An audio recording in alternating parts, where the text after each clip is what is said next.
So hello guys, आज हम बात करने वाले हैं डिडक्शंस के बारे में। आज हम बात करेंगे डिडक्शन अंडर 80U।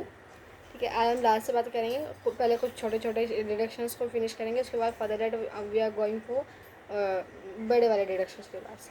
तो ये क्या कहता है, डिडक्शन अंडर 80U ये कहता है deduction in case of person with disability. कि ये डिडक्शन किसको मिलती है? ये डिडक्शन किसी भी इंडिविजुअल को मिलती है जो रेजिडेंट इन इंडिया हो और जो पर्सन डिसेबल हो। ठीक है, किसको मिलती है? इंडिविजुअल को which is who is resident in India और जो डिसेबल हो।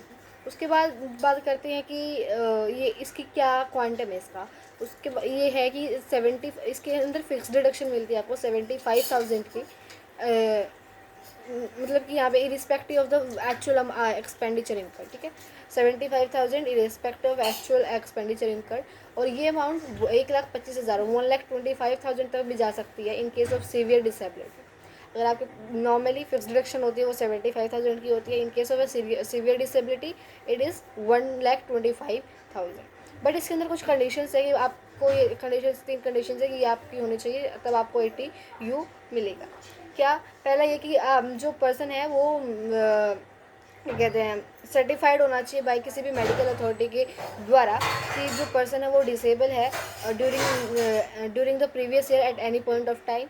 उसके बाद ये है कि जो एसएससी है उसको ये डिडक्शन क्लेम करने के लिए कि मतलब कि इसके डिसेबिलिटी की डिडक्शन को क्लेम करने के लिए अपने जो सर्टिफिकेट है जो उसको मेडिकल अथॉरिटी ने इशू किया है वो उसकी कॉपी फर्निश करनी पड़ेगी आरओआई को।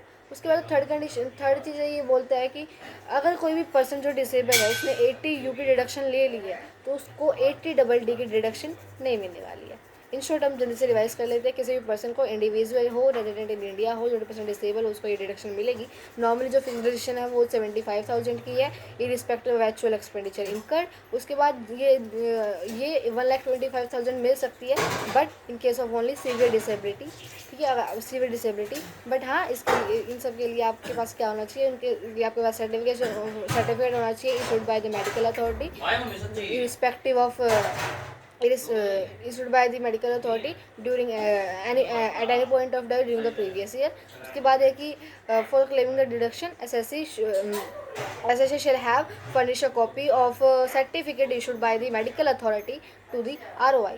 ठीक है, उसके बाद जो थर्ड कंडीशन है, if a person claim the deduction of 80U, who person, जो person disabled, if the disabled person, handicapped person claim the deduction of 80U, then he is not allowed to get deduction of 80DD.